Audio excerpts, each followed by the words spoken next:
weeks. Good, Feels good. good. Feels good. Yeah, that's always that's always nice. So I take it your move was out to California to do HGC. Yeah, Yeah, it's been a that's a long very way. short timeline to achieve a lot of things, and Yeah, I'm happy to be here. absolutely. So how have you enjoyed it so far? Like, is it very different from what you're used to? You've done other events and stuff, so it's probably similar. But yeah, how's it treating you? Uh, yeah, I mean it's longer days, I guess. Casting wise, longer Hmm. days and the duration. So like it can, I guess the first weekend I was really tired just because like I just got into town, and the time change and Yeah. neighbors waking me up. Casting wise, but it's a lot more fun, right? Because I think we all get a certain amount of enjoyment out of being able to cast and to talk Hmm. about heroes. So like that's really amazing. That's like a probably the best feeling in the world. So Yeah. and then living wise, getting used to the traffic and Yeah. the Oh It's interstates yeah, and definitely a thing. everything. Yeah. 405. Yeah. Well, It's like I've been out here numerous times. yeah. I've never driven. I've never had to drive. Like Right. they Yeah. always provide transportation. So it's like getting around. I'm like, this is nuts. Like I went for rehearsal. I'm not kidding. I went for rehearsal on my way back. Uh-huh. Some lady literally like came all the way into my lane. Had there been anybody next to me in the lane, because I got ran out of my lane, had there been anybody there, like it's a crash, right? Yeah. And I'm Yeah. like, Yeah. this Man, is what I'm in store for. This is Literally your my life now. first trip. This is your life now. Yeah. Just the this. sacrifices you made for that passion, I mean. Yeah. Yeah. That's Yeah, day esports. one. Esports is old ladies veering into your lane. It was scary. I am terrified of stuff like that. So it was not a good welcome. Like Yeah. No. literally day before the show, I'm like, why is it like this? Now I'm gonna be scared every day. Yeah. Yeah. Well, I'm glad you. I'm Until you glad. become jaded like everybody else. Glad you've survived thus far, the highways there. So yes, you could be here with For us doing now. HGC. Yeah, yeah. I mean, fingers crossed that you keep avoiding those cars. But yeah. Also, we have, of course, my lovely co-host, the Vanna White of Nexus Drafthouse, Ryan Tower. How you Oh, doing, buddy? whoa. Yeah, I'm it's doing you. all right. How are you? Good. Good. Okay. Yeah, I mean, there are Not worse saying things. much, and I'm the best looking one here, I guess. That's right. You're the best looking one. It's good stuff. She's like 60. She looks great still. Anyways, yeah. Okay. So So Yeah. he's 60. Vanna No, White. no, no, I'm half that, so no. But, Oh, yeah, yeah. No, but he's yeah, he's a youngin. yeah, I'm really excited about Yeah, the episode. HGC They talk HGC is about back. real games again, I right? know. Yeah, I've kind of been like, so in between seasons, we were like, I guess we should do a show. There hasn't been any kind of tournament in like 3 weeks. I guess we'll just talk about healers, like stuff like that. So it's good that HGC is back, and we've got a couple games picked out tonight for us to analyze. So for those of you who haven't seen the show before, it is a draft analysis show. We take pro drafts, take people who know a thing or two about drafting, and then we take each little piece, take it apart, look at each part, and try to really break down drafts and why people draft the things they do, maybe things they could have drafted better, and maybe try and think about what they could draft in the future. So. Yeah, from the first week of HGC NA, we have this game picked here between Gale Force and Simplicity. Now, these drafts are going to be, obviously they're not new to Jhow, but I haven't sent them. So he's going to kind of have to live analyze like he does. But he's a professional, so it's okay. Yeah. Let's hope I can get it. No pressure. Yeah. Yeah. So yeah, Gale Force and Simplicity. This was the game 5. They went to a five game series. It was a really fun series to watch. Saw a lot of Hanzo, a lot of Malthael, things like that. This was on Dragonshire. So going into this, Dragonshire obviously has been in the game since the game has existed, since the alpha. It's like one of the oldest maps, and it was the most popular map for a long time. It's kind of fallen off, but you do see it still fairly regularly. How do you feel about Dragonshire and the sort of things that do you feel you're going to see the same things picked on Dragonshire as always? Your globals, fast rotations, things like that. It's generally going to be you have a really big safety net in draft with potentially that one or two like surprise element, Mm-hmm. just because it's like, can we manipulate the rotations? Like you looked at through the early part of last year, it was kind of like, oh, what if we get Zeratul at the end, and then we just use Zeratul to go pick whoever's in the solo lane. And then Genji came out, and it's like Genji just completely wiped Zeratul off the map, and that was the strategy for a while. So there was a very different approach, like towards the double support and things like that. That even when we went into open division, it was like a support and a wave clear hero in the top lane, and then a 3-man rotation between mid and bot, and then potentially the gank squad. So we've seen kind of like the evolutionary process, but now without the double support and Genji being banned every game, we're back to kind of like all right, what's changed? And so I think what we saw the first week, and it's hard as a commentator to say this, but like Dragonshire early game in competitive is super slow. Like it's like, how do you hype this game up when there's 0 kills 11 minutes in and there's barely been a team fight? So I think that draft wise, we're going to see back to that big safety net of we're going to pick somebody that can rotate, that can disrupt rotations, that we can clear waves effectively without getting destroyed, and then kind of have that X factor. And I think we kind of saw that in this draft. Yeah. Okay. Well, what's up, Brad? I was just going to ask, now that we saw Blizzard take some steps to break that double support at the end of last year, what have you seen kind of overall, and maybe specifically to Dragonshire too, but what is that role being picked up with? What heroes are we seeing instead of the double support? Double healer? Yeah. Well, I mean, I think the big thing for North America was simply Tychus. Everybody probably was like, wait a minute, how is Tychus coming out here? And then, of course, the Jaina as well. So I think those are like kind of the two surprise picks. Obviously, going into the double damage dealer, we've seen a wide variety of things, but with a lot of old flavor. If Hanzo gets through, obviously it changes a lot of things, I think, for a lot of people. But in terms of like anything new, I think frontline we're going to see a lot of the same of. But I'm still waiting for somebody to be like, all right, maybe we can go back into Stitches. We've seen a lot more in Nubarak because of the globe changes and because of the way that we've been playing.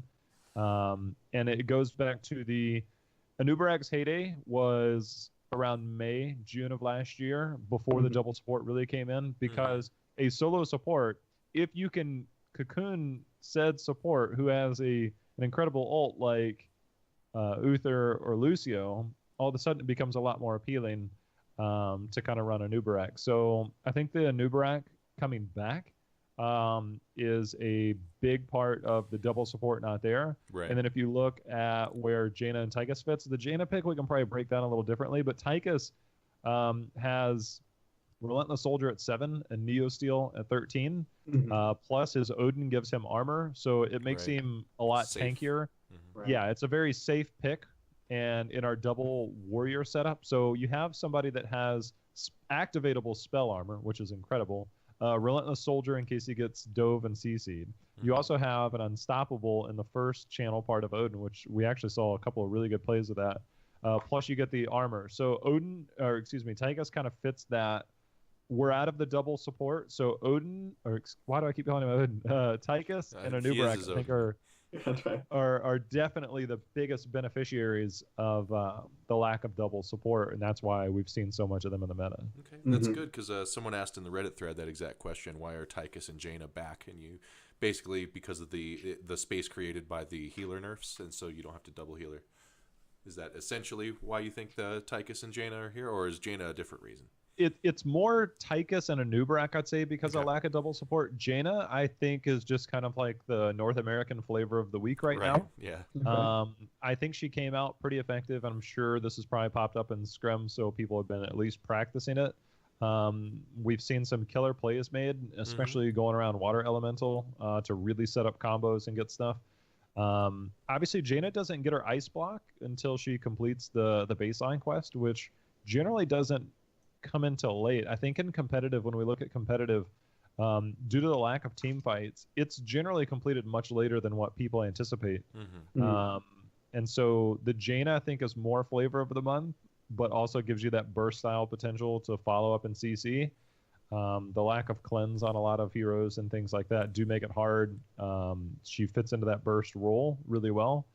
So there's kind of like a bunch of reasons mixed in with I think this hero just looks really fun to play. Like everybody else is doing it. So I think it's a bit more complicated just because of that factor. Right. I think that's new here, like new way to be different kind of thing. Yeah. yeah. I think that's really exciting to hear though that we're back to heroes, flavor of the month type heroes because for a lot of people watching double support and the comps that were kind of built around that kind of stale at the end of next year. So it's exciting to see that there's potential again to go in a lot of different directions. Yeah, I definitely agree with that.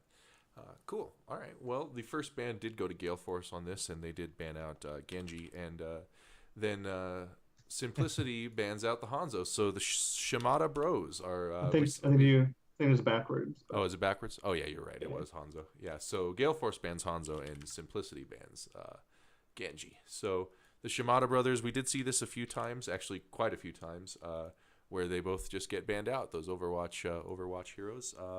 It's interesting because there's a lot. That's what's great about when new heroes come out that are good, right? It opens up drafts because you have to make those tough decisions on like, well, now they can pick this, and we used to always ban this sort of thing. So, do you think these Shimada bans are the correct way to go right now? It feels like it, especially the Hanzo one. The Genji one I thought was, depending on map specific, again, Genji, because of the lack of double support, does also seem to rise in value. But I think there's a really good point that it always like, the new hero is always like, all right, this guy, if he's strong, right, we all complain that he's broken, and then, it's 3 weeks till the next hero, 3 to 4 weeks, and then we get the wait until it gets into HGC. So you ride these waves, right? And the more these new heroes come in, and if they're strong too, then it's like, well, do we ban Hanzo or do we ban Maiev now? It's like, right. And then maybe Hanzo is more meta. So that's why I like the minor tweaks at a time. I don't want to see Hanzo completely removed, just through nerfs, right? So I think that's kind of the thing is like we ride the wave a little bit. He gets tweaked down a little bit. He's overtuned. I actually was talking to somebody at Blizzard about this before the league ever started. I was like, this guy is really strong. He just kills bosses. Yeah. Yeah. And you can see that in different scrim results and stuff beforehand. I was like, just wait till the pros play it. I was like, you're gonna see like just how strong this hero is. And I think we see that. We saw some minor tweaks. And so I'm okay with us riding the wave of a new hero. I do think that it's really hard for them to tune it, specifically when we think about pro play, because it's such a limited like resource in terms of where they can get data and how effectively they don't. It's not like they sit in scrims and say, hey, this pro player is making it look really good, because the data is so limited. Right. So I think that's really hard, and so we have to ride that initial wave a lot of times. And we'll see Blaze this next week, and who knows? I mean, there might be somebody that comes out this week and just completely wrecks with him. We're like, all right, dude, that's way too broken. Like, it's nice that we buffed him for everybody else, but we got to find ways to nerf him for pro play. He's really good with the buffs that came out today. I'm not gonna lie, he's like good. It's like, holy crap, this hero might be a thing. So but I do think pushing those bans, right? I mean, every time that there's a hero that becomes ban worthy, it shifts how everyone has to account for the rest of the draft, right? Because now you have these heroes that were otherwise considered to be very strong that are back in the playable pool. So I like that evolution as well. Definitely. Yeah, I think it keeps the meta somewhat fresh, because if you get them overtuned and then you take them down to where they're so undertuned, then you find yourself back into, all right, here's Vala, here's Li Ming, here's heroes that have been around 2 to 3 years, and that's meta again, and people are like, same heroes for the last few years. It's like, just ride the wave a little bit, endure it, and then wait, Yeah, right. Definitely. Although there are still a few heroes that are still there and have been for great deals of time. But so. you know who's not is Tassadar. Yeah. Nobody played Tassadar. Yeah. No, this is just what happened here. I know, he's just gone. He went back to the void. He just went back to his celestial home. Maybe we can actually rework him into a High Templar now. Yeah, maybe. That'd be cool. Anyways, so Gale Force does pick up ETC with their first pick here. I think that's always a nice first pick. He did fall off for a little while after his rework, and then everyone was like, wait a minute, this hero is still amazing.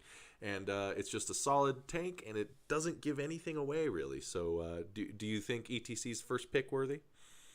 Yeah, for sure. I mean, there's just so much playmaking potential around him that it makes it impossible. I mean, it was kind of that after his rework last year, people were like, he's dead hero. They buffed his health pool a little bit, and there was like minor tweaks at that point. And everybody's like, wait a minute, if we just rotate these abilities and use him a little bit differently, hey, guess what? He's still pretty strong. So. Sorry, I got a big alert in my audio. I forgot to turn off my alerts. Thank you for the donation. I was like, what's that song? So yeah, ETC is amazing. And you know what else it was? It was Breeze.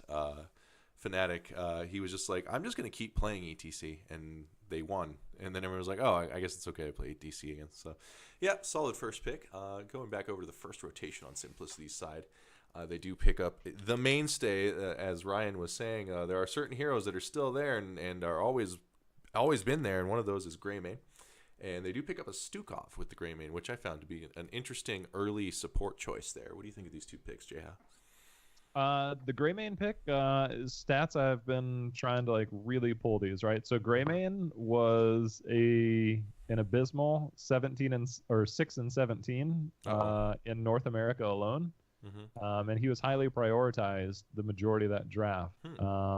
First pick, when you have first pick, he was 2 and 8. When he was picked in the second rotation, which we see him now, or the first rotation for the second pick team, he was 3 and 9. So it's not like he's not great. He's lighting it up. And I actually was pointing this out softly towards the end of last year, is that despite Greymane's high priority on a lot of maps, I think that there are going to be certain maps that he's really going to struggle on, and sometimes you have to look at teams playing it and stuff like that. That's why more data helps. I think it's a very safe and forgiving one, but I think the Greymane pick I'm not as high on. The Stukov pick gives you all right, we're potentially going Jaina again, things like that. Stukov has multiple interrupts for an ETC style. Right. And then, I don't want to, I'm trying to think of how far I want to take this without trying to strategically say one thing or another. Oh, you can say whatever. There's, spoiler, yeah. Well, no, I mean towards team play style. Okay. But I did this publicly on stream. I watched every single ETC game from every player in North America and EU that was going to BlizzCon. Fury was one of the most aggressive ones in terms of, I put a guide out, right? I saw in terms that. Of, sliding forward in any direction towards the enemy team is super dangerous. Fury was one of the most aggressive, we'll say, when I was studying him going forward. So maybe Simplicity's just like, look, he's going to slide forward. If you don't get that kill, ETC gets punished. And one of the ways to do that is to just lay down a lurking arm.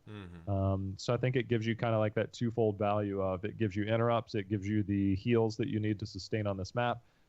Plus it gives you kill potential, which is very limited, I think, on supports.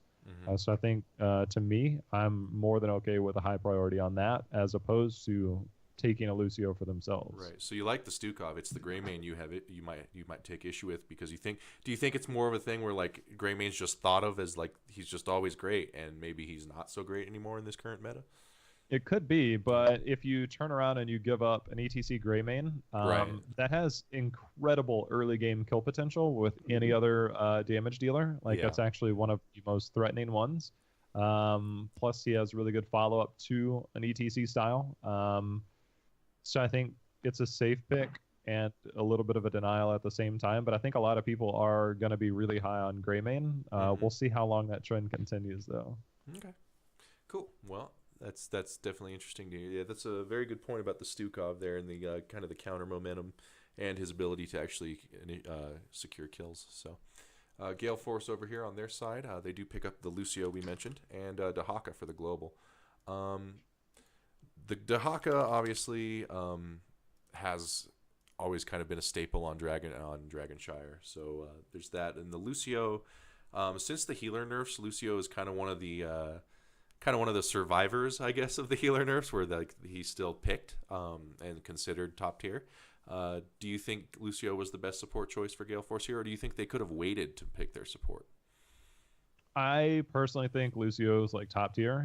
Ever since because they had buffed him for a little bit, and then of course he did kind of fall through on everything else. And they've tweaked him a little bit, which I think has brought him back down a little bit more to normalcy. But he kind of gives you like that safety net, right? The same way that I'm saying, like, all right, you go in. it's really hard to go wrong with Lucio in a lot of scenarios. Sure. And, when you're going in against this style composition, you get the speed boost out. You have a lot of things Nice you for can go rotation. in. Yeah, I mean, you look at Lucio, like, later in the game, I mean, it's really hard to kill him. So he's able to assist dive style, but also be a very defensive style to where he can just kind of sit back. So it's really hard to go wrong with Lucio in any regard. Mhm. Like, not too often would you hear people scream like, "Get the Lucio, get the Lucio," right? Right. Yeah. It's just a little hard to get He onto just him. squirts out of every situation, just That's zooms right. along. Yeah, it's true. Yeah. He's okay. So you like the Lucio pick, and you do think Simplicity could have banned him if they didn't pick him up there. Yeah, I want to make a point about the Dahaka pick because Okay. everybody knows he's a really strong solo laner. Mhm. But B-Kid had been playing some Malthael. The same It's true. statement that I made about ETC, Stukov does really well to counter that, and I think that's one of the things where had Stukov not been picked up, I don't know if they would have prioritized the solo lane that early. Right. But it gives them counterplay to pick Dahaka while simultaneously banning Malthael against them. Or any other solo, but I think that's one of the reasons why we saw a higher priority on the solo here for Gale Force.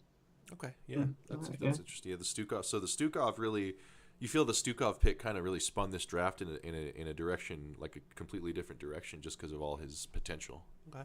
Yeah, but the same way that Stukov is a forward-facing hero in the Mhm. sense that if you're using your flailing swipe, it's forward. If you're using your lurking arm, it's generally going to be towards the enemy team. Yeah. Dahaka is a very flank-style hero, so That's true. I think there's multiple things to be said about a Dahaka against Yeah. the Stukov. He can definitely sneak up on him, especially like if you hold that lurking arm just a little bit too long, then you can get that tongue drag off. Yeah. So Yeah.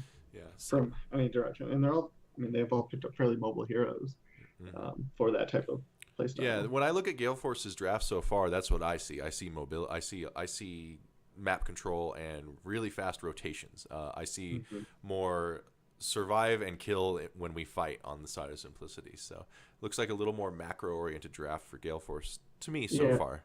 Well, Dev Force is, I mean, also going into the next ban phase, right? I mean, it's pretty Yeah. clear which role Simplicity gets to ban out of, but Right. it's interesting to see that the pool is larger than it once was, I think. Yeah, and exactly. So right now, Simplicity bans out Gul'dan, which I don't think we saw ever as far as a ban goes. We saw him picked, but I don't think I ever saw him banned in the previous few months leading up to this. So The ban on who? Gul'dan Real damn. Oh, yeah. on Dragonshire, that is. Yeah. So what help me understand the Gul'dan ban by Simplicity on this map. I mean, it could just be something that they've seen. I mean, the same way that you talk about as Stukov is a stationary target. If he puts his lurking arm down, you could get That's value out true. of Gul'dan. It's true. I think it's really just a matter of potential counters. They're playing very heavy on the backside, but I think that might do something with scrum results. But Okay. the other thing is that when you go that ETC Lucio Dahaka, you already know that you have the wave clear in the top lane, the quick rotations, and I think Gul'dan gives you that quick wave clear also to allow for more aggressive rotations for early game picks, which is one of the things that Dragonshire is known for. So, but I think it's probably just a mixture of scrim results and wave clear and rotation. Yeah, we get a lot of those on here where it's like there's something we don't know when we see these things. You know, there's something in scrims that we aren't aware of that's probably informed this ban or this pick. So yeah, I could see that being one of those. Gale Force did ban out the Malthael, so they picked their solo laner in Dahaka, and obviously Malthael's pretty good against Dahaka. Not the greatest, but I mean he can hold his own. Do you think that's just what that Malthael ban was about there? You can't have the next best I solo. think it goes to the point of and the Malthael isn't terribly imposing against a sound barrier. It's actually one of the best counters. True. But again, Malthael wins the solo lane basically against almost everybody. So that's the other part, is taking away that factor of, all right, Malthael is one of the few heroes that can beat Dahaka. So you take that out, and again, the Stukov thing, I think, forced them into that early rotation. And it's not a bad. It's not like, oh no, I'm forced into this. It's so bad. It's just like, I think we should go this, and then we can ban this. That way you win the solo lane against virtually every other hero, so it's not a bad choice. Right. So that Right. for the solo lane, that leaves Simplicity with like maybe Sonya, Zagara, possibly things like that. Not the super ideal choices, at least in this meta, as far as what people are picking. So Simplicity. Oh, there's also Leoric, of course, who was very popular. So Simplicity did pick up in their next rotation after the second ban phase. They pick up that Jaina that we had mentioned and a Garrosh. Now Garrosh, obviously, this is his changed Q. I still think he's a very good hero. He's just not quite as oppressive as before. So they have a Garrosh main tank with a Jaina. That's a lot of space control, especially with the Stukov there. That's a lot of moving guys around and slow and CCing, and so I think Simplicity is really set up for a team fight here. Whereas Gale Force looks like they're going to be wanting to just kill buildings and avoid fighting, but we'll see what the rest play of the that macro game. Yeah. Try to pick somebody off of those quick rotations. Yeah. So do you like these two pickups from Simplicity? I'm not a fan of the Garrosh pick. Okay. Tychus had already been played earlier, and That's true. like I said, it's really hard to really punish Tychus. I mean, the one thing that we have to remember though is Tychus has a smaller auto attack range, so it's a little bit easier to get on top of him as a Garrosh. Mm-hmm. And he kind of fits into that. All right, if ETC comes forward, then I can also throw him out. But then that requires the discipline of Fury to say, all right, I'm going to save my Q, and that way if I do get tossed, I just Q back towards anything. But the way that we look at Garrosh's combo, and you can actually use this before, but it's even more effective now, that generally if you're trying to land your Q and then toss with Garrosh, you have just enough time to close that gap. ETC just presses W, and then the whole thing's for naught. So ruined. it requires Garrosh to simply walk into the enemy team. And with Dragonshire, like if you were to take a map like Infernal Shrines or something like that, Garrosh, let's just say structurally wise, because you don't necessarily want to use that around the skeletal defenders, but your avenues for getting onto the enemy team are very limited. When it's early game, it is a narrow path. You literally just have like lines that you can go through. So I think it makes it really tough for Garrosh to have his maximum effectiveness when you don't have the different flank positions, or at least the different avenues to approach the enemy team. So at this point, it just requires Garrosh, with the new way his style is, to just find a way to walk in. And that is not easy to do. Right. I would have liked to have seen a new Brad here instead. What would you have? What other suggestions would you have? Yeah. What tank would you take? Yeah. I mean, you could always fall back to the Muradin style. Yeah. I mean, it's a very safe and effective hero. You can get that follow-up. You can look at the fact that Jaina was picked up in the sense that you have an AoE taunt if you're on the side of Simplicity, which makes it easier for Jaina to get value. And then you just need somebody to follow up on that. So you can get the burst style, but I think when you look at that, Greymane doesn't have bad sustain, but he's not necessarily on the top unless he's got his beast going.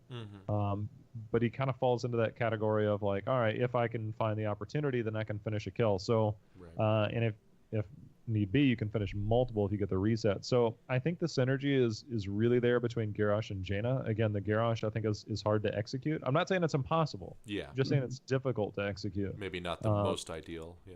Yeah, I mean, if they pull it off, it looks great. If they don't pull it off, it probably is just a hero that kind of gets ripped apart on the front line. Yeah. So I didn't think about that Tychus. Yeah, and Tychus against a solo strong tank like that, well, not that they necessarily have to go solo tank, but Tychus is really good against Garrosh for those reasons you said. Like, he gets his damage off for free. Simplicity's comp, I would love this comp on Infernal Shrines. I think this would be a really good Shrines comp, because the Stukov trying to get onto the Shrines, he can say, no, you have to walk through this. You know, the Greymane in there, you got the AoE damage, you got Garrosh controlling space. Maybe a Diablo would be a little better, but yeah, I think this is a better brawling comp, like brawl map comp, than a kind of a more macro oriented map like Dragonshire. All right, so Gale Force. This is where young Michael Udall busts out the carry. He picks the Kerrigan here, and there's the Tychus. And he did well with this Kerrigan, and we did not expect to see Kerrigan the first week HGC, but saw a decent amount actually. What do you think of these two picks? Obviously, the Tychus makes sense for reasons we already talked about, but tell us about the Kerrigan. Yeah, what enables her return specifically now? I don't know if there's anything necessarily enabling her return. We saw Psalm use it at BlizzCon a couple times. It's true. I think it's just a matter of like, can I get away with this? Yeah, I just like Kerrigan. Yeah. All right. Yeah. I don't know if she's necessarily going to be meta. I think she can still spring up in situations like this. When you look at the fact that you have 4 different heroes that are already picked, the only counter beyond this, or the only hero that they can pick beyond this, is going to be a solo laner. If you're on the side of Simplicity, so you can feel a little bit safer with this composition going in. Again, Jaina doesn't get her ice block until super late. So it's one of those things that you can kind of get away with if you can dive onto that style, because Kerrigan does have mobility. You can kind of get on that. I think it's more just towards feel. And the fact that you're also enabled by Lucio, who can give you the sustain, give you the in and out availability. Your mobility is limited to, is there a minion nearby that's almost dead? And can I get away until level 20? So I think that's one of the things. So you get the extra movement speed to go in, plus you have the enabler, because you can get out defensively, but you can also go in offensively post 10 with a sound barrier and survive a lot more than you ever could. That's true. And when you go when you go bladed momentum, if your team sustains it through like a handful of seconds, you can get a second combo off and then just really dominate a team fight. So your availability to have that extra health bar through the sound barrier, get a few auto attacks off, get the cooldowns on your combo, really gives you very potent. It's much easier to pull that style off. Right. Gives Similar, you more I think forgiveness.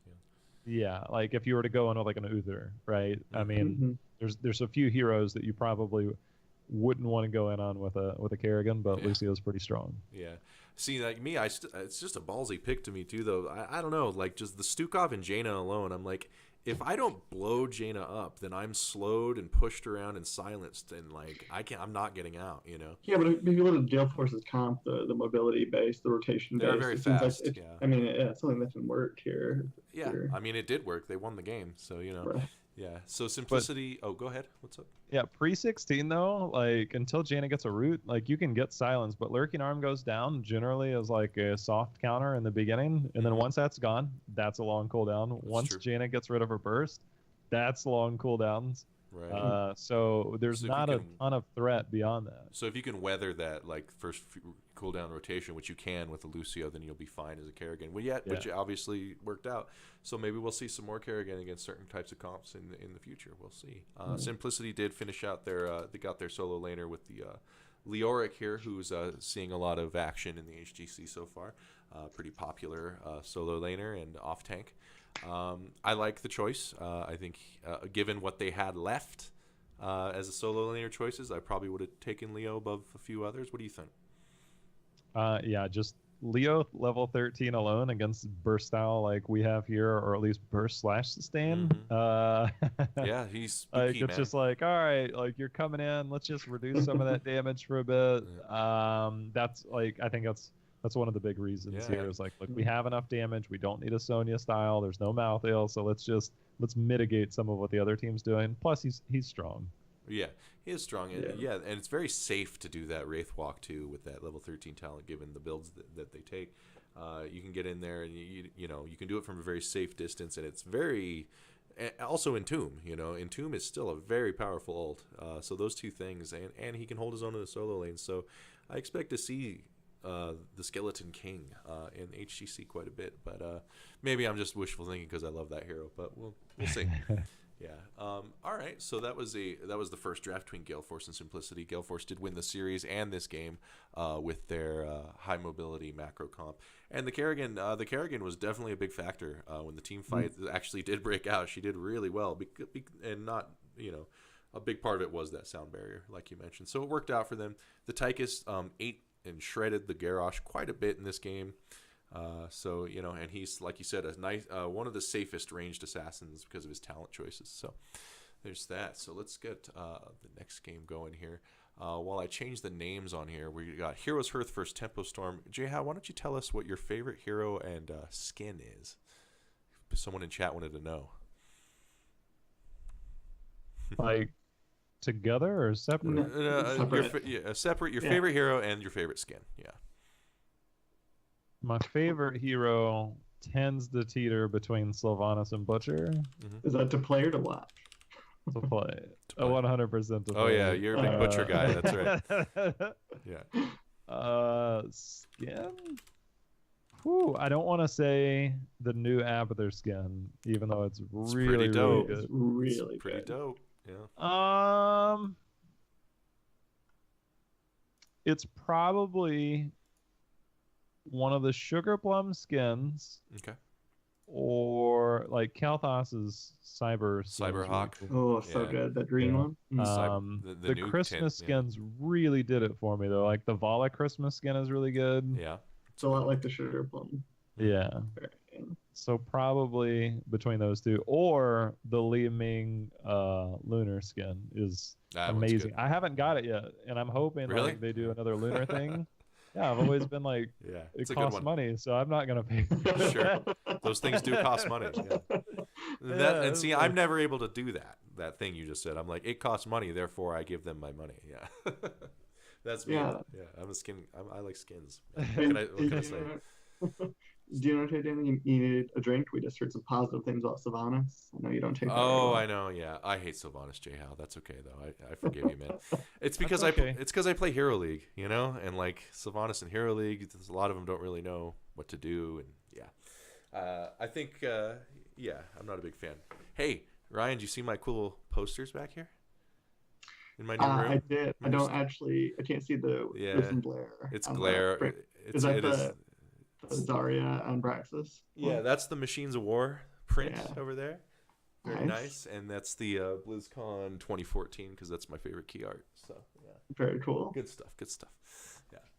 Yeah. Just thought I'd show that off. You know, pretty sick posters. Show this off. Hey man, check out my Machines of War print, guys. Yeah, that's me. You know, I'm never gonna get another chance to talk about it. You know, so you're not. Never. This is because only the first time. After that, it's old news. No. You got to do it when it's fresh. The one and only time. Yeah. All right. So we got Heroes Hearth versus Tempo Storm on Infernal Shrines. This was Game 3 of their series. I chose this draft for a couple of reasons that I thought it was. Which one was this? This was Heroes Hearth Tempo Storm Game 3 on Infernal Shrines, featuring some couple wild choices. So. And some now standard play. So we were just talking about, yes, that's true. We were just talking about Infernal Shrines and how Simplicity's draft might have been pretty good on that map. But now we're back on that map for realsies. So first ban and first pick is going to go to Heroes Hearth. They do ban the Hanzo, and lo and behold, Tempo Storm bans the Genji. So unless there's something you want to add, we can just move on. All right. Okay. Well, and you should have answered questions about that. Yeah. So the first pick was not ETC. It was actually that gray main. So, oops, I typed first, not gray. So, Heroes Hearth. Now, Crowan loves gray main, despite what his win results might be in this HGC so far. And in recent games, but so Heroes Hearth actually prioritizes him on the level that they will first pick him over an ETC or something like that. Again, this is a better map for him. The cocktail comparatively wave clear cocktail build. You know, get the shrine defenders, things like that. It's better, but yeah. Do you think this Greymane pick is the best first pick for Heroes Hearth in particular, or do you just not agree with the Greymane pick? I think he played Greymane in all 4 games, if I'm not mistaken. Mm-hmm. I think you're right. He's a Greymane. Greymane. I'm trying to double check, because I'm pretty sure it was every single game. Okay. Again, it's a safe pick that I think people are gonna. So here's my problem with Greymane on Infernal Shrines and BOE, and this was something I really pointed out towards the end of last year's league. Mm-hmm. You're right. If you lose an objective with Greymane, you are forced to stand in human form, unless it's the very first Punisher, right? Mm-hmm. You're let's say Punisher 2 and beyond. You're forced to stand back, defend the Punisher in human form, where your true power is in Worgen form. Yep. The other thing is you have to all right, when do I use my Inner Beast? and using that to casually poke it down. Once you get zoned out and you lose that, Greymane is a terrible anti-siege hero. Like, terrible against, especially on Infernal Shrines. Once you get beyond that. So a team that becomes aggressive forces you to back off. And then you have to wait for the jump and things like that. And you're like, can you keep that going? Without it, you're pretty limited in terms of damage output. It's pretty abysmal. So I think that is always something that scares me a bit with early Greymane picks. However, the potential plus side is always going to be higher. And it's kind of like a risk versus reward in that sense. And it's like, all right, we're not, and that's why like when you see teams go into like an individual like ranged Greymane with like 4 melee or 3 melee and a support, it's like, is this the right map for it? I don't know. I mean, it's good. You've got to get cocktail built up, and that's not till post 7, and even then the skirmishes in competitive are pretty low. Right. So you generally don't have that completed till around like anywhere between level 12, 13 plus. Yeah. So I think it really limits. Again, the verdict is still out on is he really going to be first pick potential, because in week 1, I get a 20% win rate or 26% win rate. Like, it's pretty terrible. So it's surprising to hear. He does have the big payoff. What's that? Well, he was either first or second pick for them all 4 games, and I wonder if that just contributed to their overall loss, considering Tempo Storm to just know that was coming every time. Like, it's a Crowan hero with Vala falling off. I think they definitely want to prioritize that. Obviously, he's a high prioritized hero, so I think they just went with that anyways. Yeah. Okay. Well. Do you think Tempo Storm would have picked them up, or could they have waited here? I mean, Tempo could have possibly gone into that. Let's say you pick up ETC. Would you see a team go into a Lucio Greymane? And I think the odds of that are high, but probably not as high as we think. So I think he's one of the heroes that you could potentially let through in that second pick rotation. Yeah. Yeah, if his results keep coming back this low, we might see him fall to post ban, second ban, or middle of the draft, or not at all. Yeah, but we'll see. Maybe some other players will show that risk reward payoff in the other direction with Greymane. So Tempo Storm picks up Lucio and the ETC. Now, those are very, very, very solid choices. Obviously, we talked about the ETC. He's always going to be a mainstay. And the Lucio, very, very early support pickup. So he must be hotly contested between these two teams. Both probably like playing Lucio, so you got a race for him. Luckily, he's very fast, and he went to Tempo Storm first. Not fast enough to be first picked, I guess. Do you feel this is kind of the safest way to open your first rotation? Yeah, I mean, if you have ETC Lucio, like the probability of teams picking up both right now are pretty high, unless something like a Hanzo or Genji was let through. It seems like this is the go-to. We saw a few teams mix it up, but for all the reasons we talked about before, the safety net of both of these heroes, plus the playmaking potential of both of these, I mean, they just hit too many check marks to kind of easily pass up. So, I mean, it's definitely a really good rotation. And ETC's so scary on his own, coming on a flank into a lane, right? Like when you add the Lucio factor, and he's just faster, and they can get pushed back again, it just becomes very, very threatening and incredibly easy to escape too. So, I think it's maybe the strongest 2-hero rotation we have in the meta right now. It certainly enables a lot of other things too, right? I mean, especially and sound barrier is just like one of the best ults possible. So I mean, it's a good one. So going over to Heroes Hearth side, and they're new in the HGC. They did win the Open Division, and maybe they're trying some things out. But they pick up the Alex Straza, who's a very very strong actually in the right circumstances, and there's that Leoric for the reasons I assume we talked about before. He's just solid. I really want to ask about this, Alex, compared to like a Stukov. I think that Stukov is a great hero on this particular map, especially. So I'm curious about why I think Alex is prioritized here. I mean, she gives you a couple different things. I mean, she gives you really good sustain. She gives you good zoning potential. I think between the dragon, it allows you to sustain a lot on there. She also enables more of a dive style. When you look at something like a Greymane, Yeah. when she hits level 10 and just jumps up, she really enables you. I think her and Stukov are both really strong picks for similar but very different reasons, in that they give you an area to work in. And Infernal Shrines is a targeted area. Stukov is more of a defensive style with his lurking arm, You but shall you can not also, pass. Yeah. But yeah, it you seems can like something also you'd want give, against huh? ETC. It seems like something you'd want against ETC and Lucio, though. That lurking arm. Yeah, I mean, you can still get the knockback when you go into dragon form. You can still get the knockback there. Again, it could just be a comfort level. Stukov, obviously, you still, as a support, you still have to find a way to do damage, right? Like, you can't just not do damage, and Stukov falls into the melee range.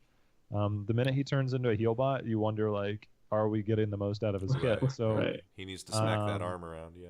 Yeah, so I think Alexstrasza and Stukov are both like very viable picks on Infernal Shrines. So it could have just been a comfort level or something that they kind of anticipated. So I was okay with this one. Yeah. Now, I think, me personally, I'd take the Stukov, but I think the reason they might not want the Alex is because, they're probably just better with Alex, whoever's going to be playing it. But the other thing is, like, if you really need to win a shrine, that dragon form is like, we're winning this shrine. Like, you cannot fight us, like you have to back off, and we're going to finish this. So I think that's her biggest strength on this map from what I've seen. Stukov, like you said, it's more defensive. It's more like, you better execute, otherwise you're going to get punished, whereas Alex is like, we win this, if that cooldown's up, we win this. Which is, obviously is not set in stone, but it's really hard to win going into a dragon form Alexstrasza on the shrine, Yeah. Okay. But I just like Stukov more, so that's why.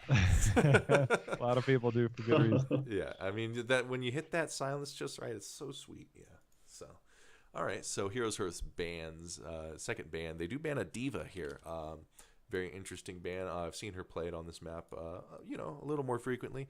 And then the Abathur ban from Tempo Storm. So Diva obviously has the bomb on the shrine. She can bump you around, really create space with her Q. And she has damage mitigation. Do you think she was ban worthy in this spot?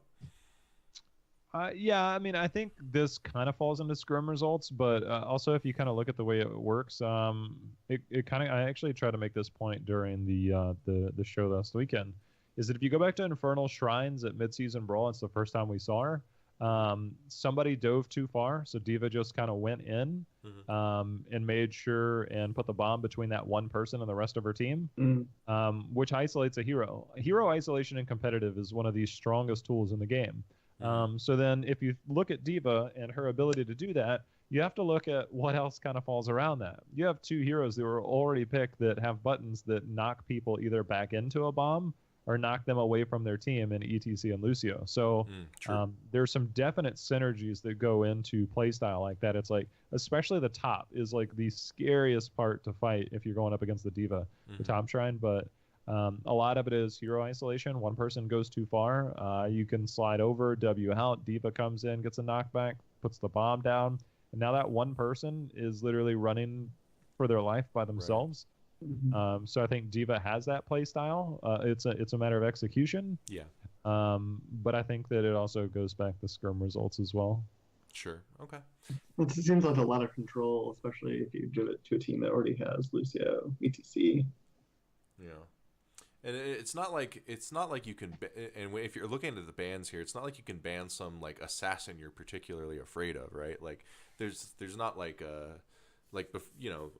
before Greymane would get banned and Genji's gone and Hanzo's gone, and you're like, what do we use this ban on? So yeah, I can see Diva just because of that area control and that isolation like you were talking about. So now that you explain it, it actually makes more sense to me. So yeah, the Abathur ban, they do have a Greymane. Obviously, one of the best clone targets. He has a really strong base kit and a very tall map. So Abathur gets a lot of value from the soak. Do you think there's any bans other than Abathur you might like to see in this slot? other band, like knowing Heroes Hearth, casting them at Open Division, this was something they ran multiple times, was an Abathron Infernal Shrines. Okay. I have zero scrim information on whether they had played that in scrims, but judging on the fact that they used it to get to HGC, I'm sure it's probably something that, yeah. Right. Arthalon plays a pretty decent app there. Enabling Crowan probably is something that you're just like, look, like, we don't even want that to be a thing. So Tempo Storm, I think, on the other side, the same way, it's like, well, we could ban out another hero, but what has the highest potential? Yeah. So just take the Abathur off the board. Being real. So good intel by Tempo Storm then, obviously maybe from scrims and stuff, learned this information and used it. So yeah, okay. So going over back to this draft, Tempo Storm does pick up their solo lane Malthael, very strong on this map. And very strong on every map. And then another Jaina, which I actually think is a little weird, the Jaina pick. What do you think of this choice? Yeah, I mean, you kind of wonder, like, is Kael'thas maybe a better pick because it's Infernal Shrines? Jaina does fall pretty heavily into the Gul'dan. I'm not as high on the Gul'dan right now, but Jaina does give you that burst style potential, again, with the ETC there, the isolation. And there's a lot of knockback of things that can keep people in place. And so with the Jaina pick, I have to know there's going to be something else that has maybe Shrine Clear beyond this. So if we just completely ignore that Junkrat is the last pick, you have to know that, like, it's like, Malthael's good, at clear, but he's not great. Like, he can put a bunch, but you have to finish him. The Skeletal Defenders. Jaina does that, but only temporarily because it's burst. Yeah, so one waste on that probably. Yeah, it's more team fight oriented. For sure. I think is the Jaina pick in this instance. And actually, the reason I was thinking Gul'dan is Logan said in the chat there is. One of the things that, and I've experienced this, one of the things that really does, if you get a Horrify off on that Dragon form Alexstrasza, that is one way that she dies very easily, because she can't use any of her displacement or her heals. It's a very good ult against that. But other than that, just the wave clear, and he's always been considered a strong hero here. Me personally, I'd take the Gul'dan over the Jaina in this spot, but just remember, Gul'dan and Malthael are slow kill heroes. That's true. And if you get the fear, you have to have somebody that can finish that, at least one person, and you have to land every single fear to make sure that you get value. He does have insane clear on the shrine, so if you're playing more towards the shrine clear, it's fine too. But if we're looking at team fight specifics, just keep that in mind. Yeah, no, you do need burst. You're right. With the Malthael there, it would be kind of tough. I don't know. I'm on the fence. I'm not in love with Jaina. I don't know. Maybe I just need to be convinced a little. Not yet. Yeah. 1 week wasn't enough for you. Yeah, I guess I need some more. I need some more Jaina plays, and I'll be a believer. But right now, I'm on the fence. All right, so going over to Heroes Hearth. Oh, what's up? She saw a lot of success though too. I mean, she's doing well, but I don't know. But it'll be just until somebody else. She is replaceable though, right? It's not like she's the only one who does those things, so maybe you won't have to worry too much about it. Yeah, hold on. I got a Dan's game, Logan, real quick. Okay, and so she is easily replaceable. It's not like people are just insisting on Jaina. So, I mean. But I do think she's kind of a flavor of the month thing, like you said. I don't know. I think her cooldowns are too high. I think there are better mages if you're going to play mage. I think Kel'Thuzad's better than Jaina. I think Kel'Thuzad's amazing. And I think, like, Psalm playing Kel'Thuzad is just insane. So I'd like to see more of him. And I think he's great on this map, too. So that's just me. They would have, I mean, like Jhow said, right? They would have served a lot of the same purpose here, but... Yeah. Except he has a ton of CC. So here she has one kind of CC. He's got variety. All those bumps they have, they can keep people in the blizzard, right? I mean, yeah, that's true. One strike only goes off once. That's true. They can bump them into keep them in the blizzard. That's a good point. There's just so, like, the same way the blizzard works. There's plays in HGC that I think that aren't highlighted, to where it's like somebody goes 7-sided strike, and either Li Ming would wave a force them back in. Or ETC, like some of the sickest plays ever, that it's just kind of like, oh man, like people don't realize how good that is. But yeah, to That's to so the same cool. effect. The boop and the W, yeah. Mhm. ETCW. All right, fair enough. Well, you could do that into his ult. No, screw you guys. Kel'Thuzad. Kel'Thuzad. You could do that into Kel'Thuzad's ult. No, I'm better than these players. Hire me. All right. So going over to Heroes Earth, we've got a Tychus pick up, which we've seen a lot of Tychus in the first week, and a Nubarak actually, which is pretty kind of cute given the Jaina and the Malthael and all that. Although the poison damage isn't affected by his initial damage is. So I like the Tychus against solo tank ETC if that's what they opt to go, which it is. Tychus excels against a single warrior comp. He kind of falls off because he has to make a choice between two tanks. When there's two, he can only do one at a time. They've been going in the rhythm to kind of deal with the yeah. warrior. Yeah, I think you have to. Yeah, you kind of have to. So, and the Anubarak, do you like the Anubarak pickup? Yeah, multiple reasons. I think this is one of Tychus's best maps. Anti-siege potential plus siege potential with Odin. Really good shrine clear with the grenade. Good control. Has the interrupt for ETC, so he hits like a ton of check marks on here. But the Anubarak gives you Cocoon for either the Tormented Souls or the Sound Barrier Lucio, so you could use it defensively against the Malthael to neutralize a ton of damage, or if you want to go in, you can use it aggressively. Plus, he's got the spell armor against the Jaina, so there's a lot, and it gives you that frontline control with your Impale, double stuns, things like that you can use against the frontline. Yeah. So all around, again, with the solo support meta, it kind of brought Anubarak back, and with the Jaina pick here, I think it makes the Anubarak a really good pickup. Yeah, for sure. I agree with all of that. I think it's a really nice choice that maybe a lot of people didn't see coming just because Anubarak kind of went away for a little while. But yeah, I think it's really smart, as is the Tychus. Now, if you're Tempo Storm, what do you put in this fifth slot, Jhow? If you're drafting, blow up damage. Blow up Right? damage. Is that what So you get the isolation pick, right? The Junkrat is kind of one of those things. We saw him a little bit at Gold Club, but I don't think anybody got a real feel for how strong or how weak this hero is. And I'm still not entirely sure. I think he is more of a situational pickup. He gives you that frontline kind of poke style. You can get the Qs out. You can kind of pepper down if you go into Ruby and Armor, if you can kind of pepper him down. But you also get the isolations. The one thing about Anubarak kind of fits into the same way you have mobility on every hero. The minute an Anubarak burrows in, you can now he's essentially like committed himself, and you have to get a kill or you're punished. If you can isolate that hero, but Junkrat gives you the clear on the shrine. It kind of gives you that positioning thing that a lot of heroes don't have when you put down the concussion mine, because everybody's going to be in the same area. Right. So I think this is one of the things that it's impossible to put it into words, but if you're a fan of Heroes Esports, one of the things that you should watch in Infernal Shrines, if you play your Hero League game, whatever it is that you play, you'll see a lot of teams. Like if you were to just take the shrine point and literally make it east and west, if you watch a team, if I were to say HGC, who's the most aggressive team in the history of Heroes, you would say? MVP Black. Right. Yeah. If you ever watch MVP Black's Infernal Shrine games, they rarely are ever the aggressor on Infernal Shrines past the midway point. And I mean, they will pivot, right? They will use it as a central axis and pivot around it as a team. It's incredible to watch. If you watch them on there, they'll occasionally, if they feel confident or they knew that they have a kill or a win, they'll move in. But they'll use it as a central axis point. It's really amazing to watch.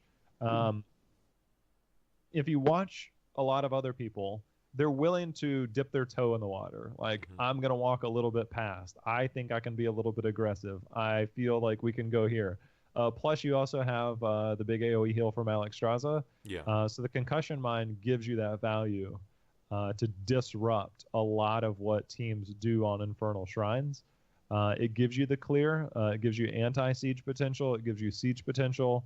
And it's a very safe hero to pick because you can concussion mine yourself out of the way. Right. Just given my lack of experience with Junkrat up to this point, there's probably still a lot I don't know yet about how pros want to use him. But in terms of like general mindset and stuff like that, it feels like there's a lot there.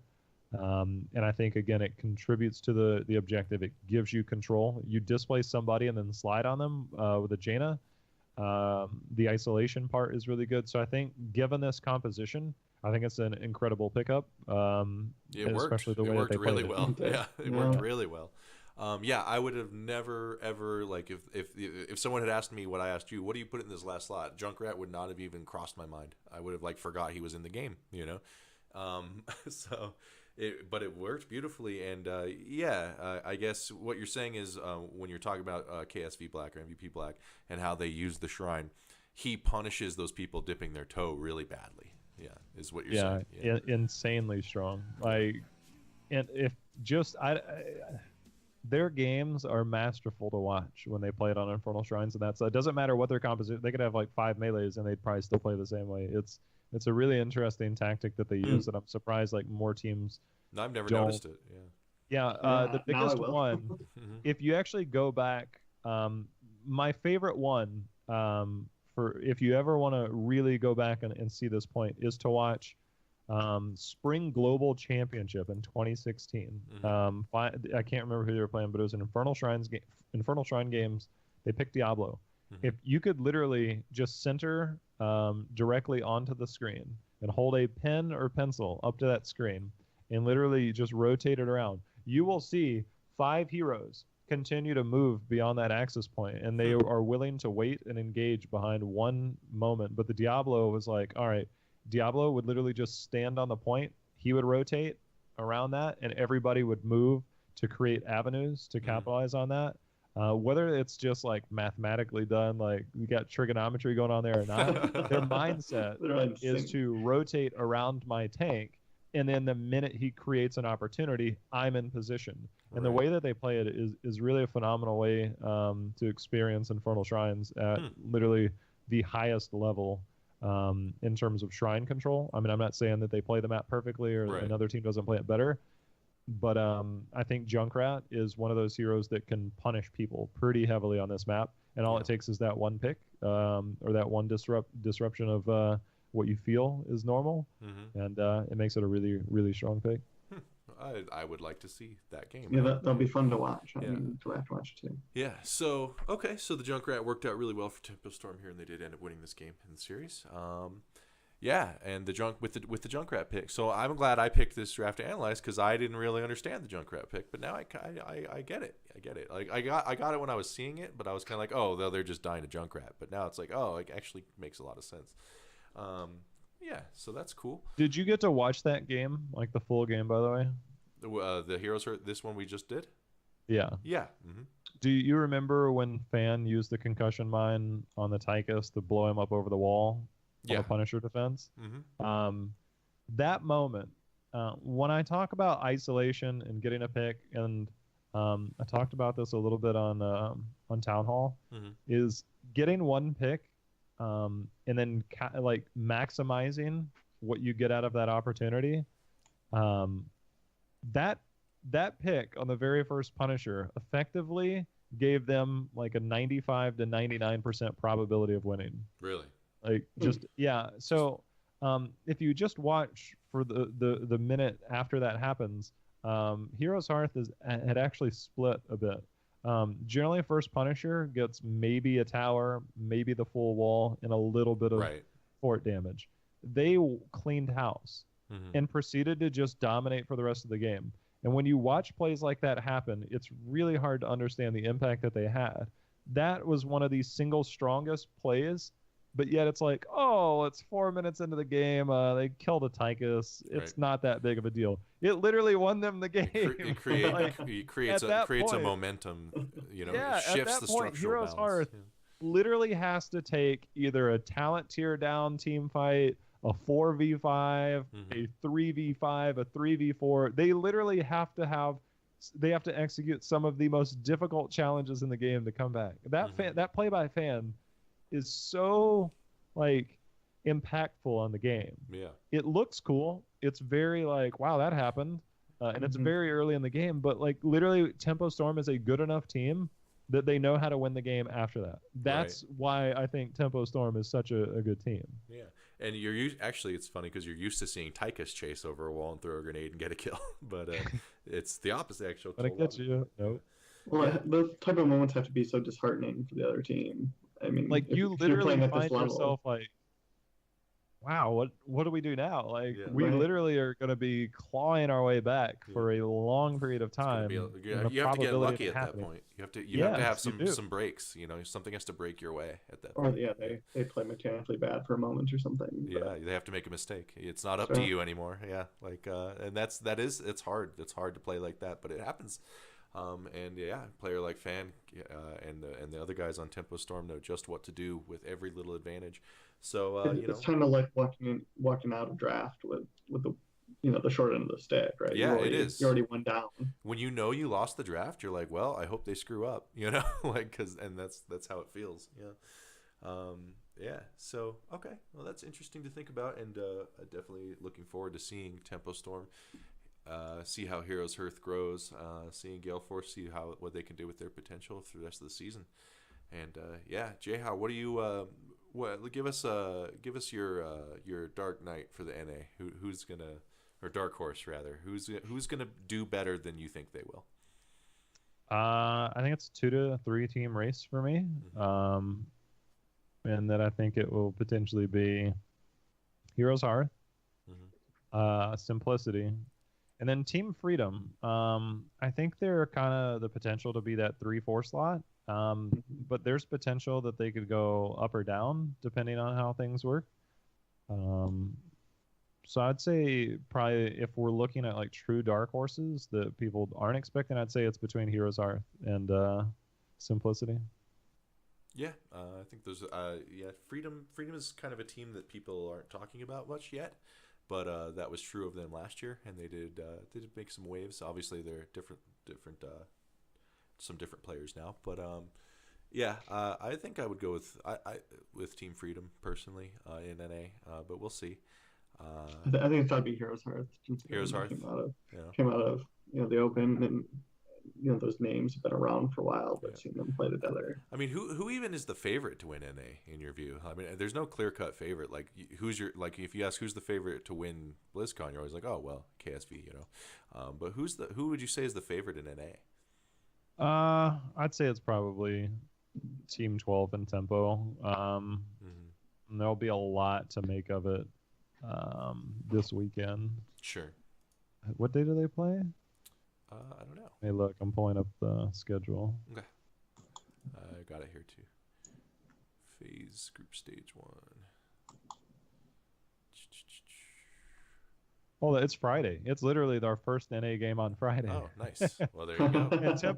and Team Freedom plays Heroes Hearth. So if Heroes Hearth is going to be the dark horse, they have to win that game. If Team Freedom wins it, then their future looks a lot brighter. So there's going to be a lot of answers on Friday, like a lot of answers on Friday. And then Team Freedom plays Tempo Storm on Sunday.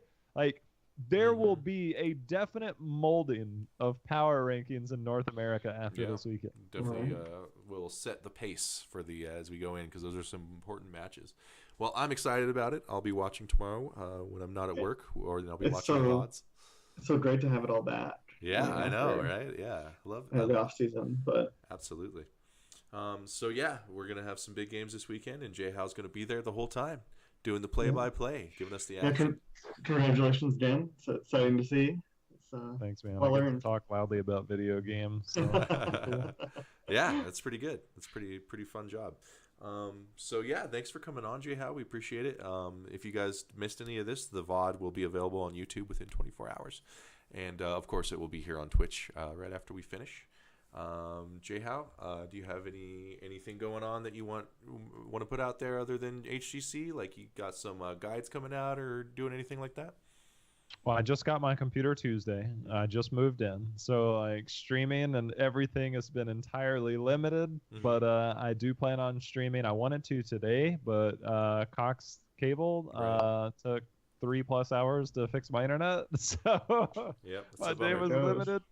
Bummer. But yeah, I'll be streaming next week. Just Jhow4444 on Twitch. That's kind of what I'll do my thing. Give him a follow. I'm sure you guys can find him. There's his Twitter there. I'm sure if you don't already follow Jhow, I'm sure. I mean, I don't know who would be watching this, but you never know.